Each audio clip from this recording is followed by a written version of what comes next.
Rwanda is seriously aiming to bring Formula 1 back to the African continent in 2029, and today we get a slight glimpse of that. With what seems to be an ongoing rivalry between Rwanda and Kyalami to secure an African Grand Prix for the first time in over 30 years, the Rwandan government officially launched its bid in December 2024 with a project for a permanent circuit near Kigali, in hopes to host Africa's first F1 Grand Prix since the 1993 South African Grand Prix at Kyalami. The 1.2 billion state-of-the-art circuit planned near the new Bugesera airport is about 40 kilometers away from the capital of Kigali. Construction is expected to begin this year. The track layout will be led by Alexander Watts' design company in collaboration with local authorities, but luckily for us we don't have to wait until 2029 to get a rough understanding of how this project may turn out, and that's where modder Alfa Romeo 127 comes in handy, because he has designed a Grade 1 permanent Formula 1 track proposal specifically near the proposed site, where Watts is designing currently. Grounded in real site conditions, this circuit may serve as a preview or example of how a permanent high quality F1 track in Rwanda could look like. So this is the Rwanda International Circuit. This is a track mod that you can download and play if you own a set of Corsa. If you want to do so, I will leave a link in the description to all the details you need for that. This track mod also gives Rwanda and Africa a modern facility to use and promote motorsport within the region. It is designed according to the existing surroundings and elevation. Rwanda being the country of 1,000 hills, their circuit uses elevation to its advantage, with an elevation difference of 50 metres over the course of a clockwise 5.3 km circuit. With all the amazing viewpoint surroundings including the lakes and the hills around the circuit, well, it also holds up to 105,000 spectators. Another element at play here is the altitude, which is almost 1,400 metres. On the 1.35 km long straight, extreme top speeds of over 350 km per hour can be reached as there's less air resistance, meaning there's less drag. The main concept of the track layout is being able to race closely throughout the whole lap. The Rwanda Sling turn 1 to turn 3 and the area turn 4 and turn 6 demonstrate these principles the most. The battle then continues to the land of the 1,000 hills, which is from turn 7 to turn 12, where clever car placement is key. The Bugesera hairpin, which is turn 15, is the most challenging corner on the track as it requires braking while turning and a strong exit towards the finish line. Alfa Romeo 127 has also said that inspiration was taken from Silverstone, Imola and Interlagos for this circuit, and also took about 8 months to fully complete. So to break all this concept track information down to you,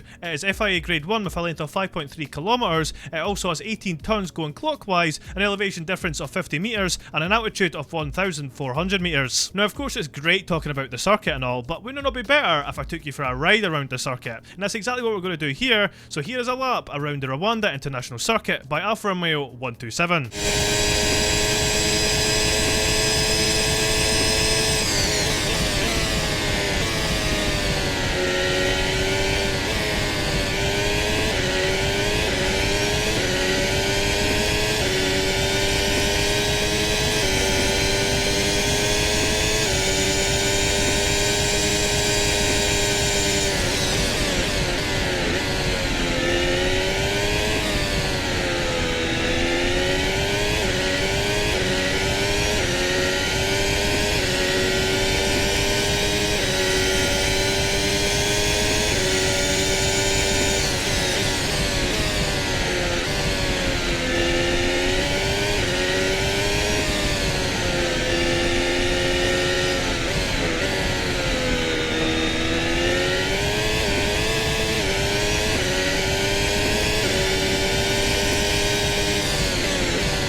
Many F1 drivers have been pushing for a race in Africa, but one driver specifically is Lewis Hamilton, who is one of the most passionate advocates of this return to Africa, and has even mentioned that he doesn't even want to leave the sport without there being a Grand Prix there. And from what I know at the moment, a track it is really trying to get back onto the F1 calendar is Kyalami, as it was given FIA approval recently to upgrade its circuit status, which is currently FIA Grade 2, and it's trying to get a Grade 1 status, meaning if it did get a Grade 1 status, it would be fully legal for F1 to race around there.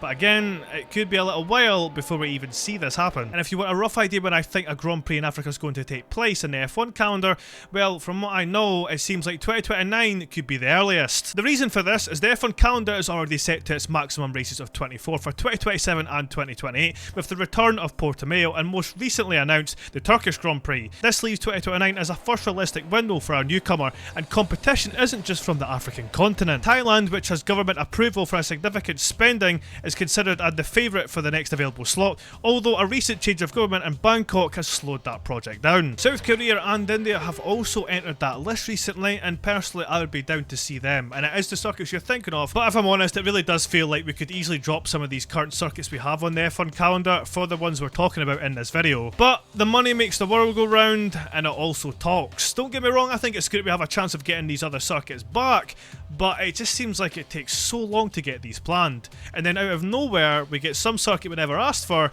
and it's on that F1 calendar for so many years. You know, it's just... This isn't only the Rwandan circuit I have showcased on this channel though, because I did one at the Kigali ring which was designed by All Along the Racetrack back in early 2025. However, that design is now quite outdated and not really a representation of the true Rwandan Grand Prix that Alfa Romeo 127 has done. And since I've covered both of these circuits, I think it's only fitting that I leave you with a comparison between them, and I want you guys in the comments to let me know which of these semi-fictional circuits is your favourite. And also, let me know what you think of this Rwandan project. Would you like to see F1 return to Africa? And if it does return, whereabout in the African region would you like to see it take place in? Thank you so much for watching this video, guys. Subscribe to the channel if you need to see more F1 content like you've just watched, and I'll see you all very soon.